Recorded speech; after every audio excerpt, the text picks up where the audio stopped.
զանգերին չեն կարող պատասխանել իմ ասած պատճառներով, բայց աստիճանաբար ավելի շատ կկարողանանք մեր նպատակը հասնել 100% ցուցանիշի պատասխանելով։ Մեզ մնաց երկու հարց, Մարինա Ղազարյան, համեցեք։ Շնորհակալ եմ, պարոն Թորոսյան, նախ քաղաքացին խնդրել է, որ ես փոխանցեմ, որ դուք ամենահասանելի եւ հարց լուծող նախարարներից մեկն եք, դուք հասկացել եք հարցը ինչումն է, երբ որ մենք կարողացել ենք, դուք եք ավելի ճիշտ կարողացել հարցը լուծել 32 տարի աշխատող մարդուն, ում նշանակել են ստաժը 16 տարի։ Շնորհակալ եմ շատ, հիմա կընթերցեմ երկու նամակ ուղղված ձեզ, ավելի ճիշտ ինձ, ես ուղղում եմ ձեզ։ Արցախցիներին վերաբերող ինչ ծրագիր կա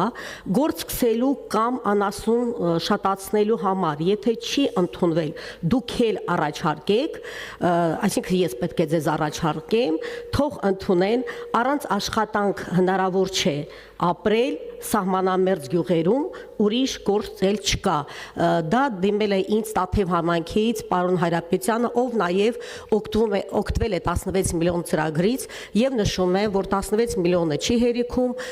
միայն արտաքին աշխատանքներն են կարողացել ավարտել, իսկ ներքին աշխատանքների համար գումարը չի հերիքում։ Պարոն Աբրահամյանը գրել է, որ ունի 5 անչափահաս երեխա եւ ինքը չունի բնակարան, բնակվում են վարձակալական հիմունքներով, բայց տունը չեն տրամադրում, քանի որ չեն ուզում, որ 5 անչափահաս երեխա լինեն այդ տանը, քանի որ իրենք ամեն ինչ ավերում են, ինչպես ինքն է գրել։ Հիմա ասում եմ, խնդրում եմ վերանայեք ձեր ծրագրերը, որ այդպիսի իրավիճակում չգտնվեն քաղաքացիները եւ նրանք, ովքեր բնակարան չունեն, խնդրում եմ այդ հարցի լուծումը տաք։ Շնորհակալ եմ։ Տիկին Ղազարյան, մինչև ձեր հարցերին անդրադառնալը, ես չխոսեցի մեր կարևոր մեկ այլ ծրագրի մասին, որը Ղարաբաղի մեր հայրենակիցների բնակապահովման ծրագիրն է, թույլ տվեք դրա մասին մի կարճ անդրադարձ անել, որովհետև մյուս ծրագրերը փոխկապակցված են սրա հետ։ Մենք կտրուկ աճ ունենք էլի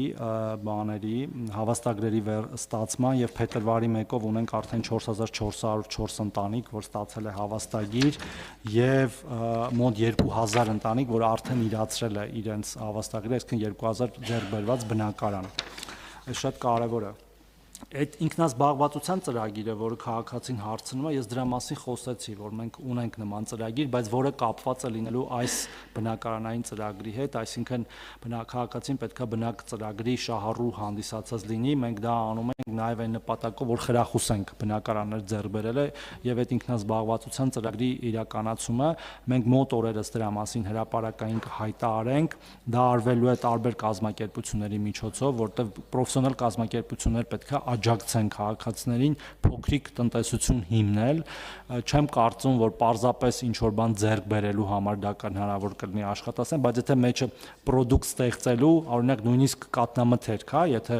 խոսքը խոշոր եղջերավոր անասունների մասն է, դա էլ կարող է դիտարկվել, բայց այդ բիզնես պրոյեկտը պետք է գրվի, պետք է հաստատվի, որ վերջում նաև հաջողության հասնի, հա, որ պարզապես այնպես չլինի, այդ ամեն ինչը տեղի ունենա, բայց վերջում արդյունք չլինի։ Ինչ վերաբերում է երկրորդ հարցին, նախ շատ լավ է, որ երեխաները ակտիվ են, բայց այնուամենայնիվ գույքը պետք չի փչացնել։ Պետքա փորձենք, եթե տվյալներ տակ, մենք փորձենք տեղում աջակցել քաղաքացուն, եւ 16 միլիոնների ծրագիրը հենց այդպիսի ընտանիքների համար է իրականում, եւ եթե քաղաքացին այնպիսի համայնքում ապրի, որի համար որ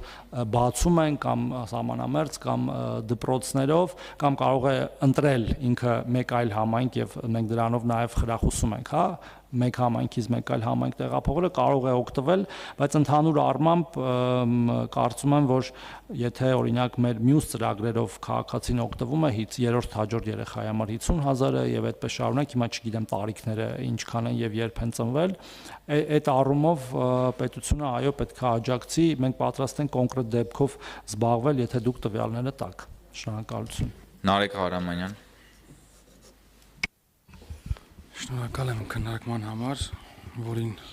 ցավոք ուշացումով միացա, կարող է հարցը հնչած լինի։ Պարոն նախարար, այո, պարոն նախարար, վերջին 7 տարիներում ընդհանուր աշխատատեղերի թիվը Հայաստանում աճել է 288,000-ով մոտավոր։ Բայց քաղաքական ընդդիմության եւ որոշ տնտեսագետների կարծիքով սա հիմնականում ստվերի կրճատման արդյունք է, այսինքն չգրանցված աշխատատեղերը գրանցվել են։ Ես կուզենայի իմանալ, ունենք մենք տվյալներ, թե 288,000-ից քանիսն է փաստացի նոր ստեղծված աշխատատեղ եւ քանիսն է, որ ստվերի կրճատման արդյունքում է եղել։ Շնորհակալություն։ Պարոն Ղարամանյան, ուշանալը լավ բան չի, որտեղ երկու անգամ խոսացել ենք սրա մասին, ու եթերով գոնե պետք է նայեք մեր այս կարևոր։ Ղարամանյանը հարգելի պատճառ ունի, որովհետև հանձնաժողովի նիստի էր մասնակցում։ Տեսեք, բայց ինքը մի քիչ ուրիշ կոնտեքստում է հարցը տալիս, չէ, չունենք տվյալ ու շատ դժվար է նման տվյալ ունել, որտեղ եթե մենք իմանանք ինչքան չգրանցված աշխատատեղ կա, այնա կգնանք գրանցել կտանք էլի այդ աշխատատեղերը, այսինքն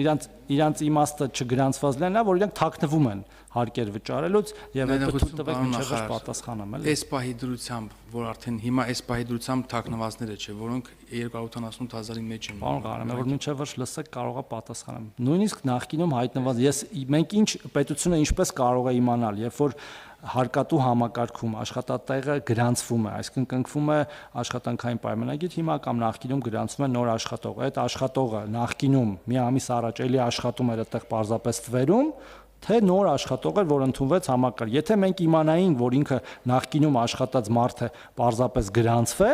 պետք է վարչարություն իրականացնենք, տուգանեինք այդ հարկատուին։ Բայց ընդհանուր առմամբ ակնհայտ է, որ այս աշխատատեղերի ճնշող մեծամասնությունը, հիմա թվեր չեմ ուզում ասել, բայց շատ ճնշող, երևի 90 եւ ավելի տոկոսը, դրանք նոր աշխատատեղեր են, ոչ թե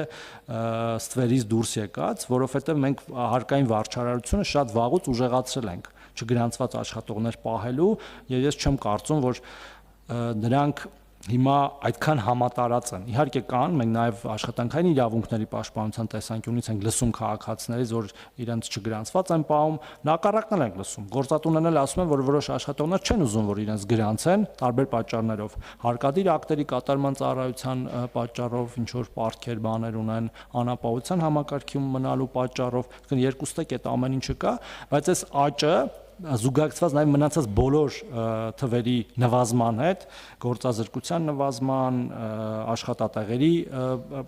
գրանցված գործազրկների նվազման թվերի հետ, խոսում են նրա մասին, որ սրանք նոր աշխատատեղեր են եւ դրա մասն է նաև աշխատավարձի բարձրացումը, ընդհանրապես տնտեսության զարգացումը, հնայի, per capita հնայի, այսինքն սա մի ցուցիչ չէ, աղքատության նվազումը, այդ ամբողջը խոսում է նրա մասին, որ սրանք նոր աշխատատեղեր են, ավելին մենք նաև խոսեցինք, որ աշխատատեղերն, որոնք չեն լրացվում Հայաստանում, լրացվում են դրսից եկած մարդկանց միջոցով, աշխատանքային միգրանտների միջոցով։ Շնորհակալություն պարոն Թորոսյան, հարգելի գործընկերներ, կարծում եմ շատ արդյունավետ քննարկում էր սա եւ հատկապես պարոն Թորոսյան, այս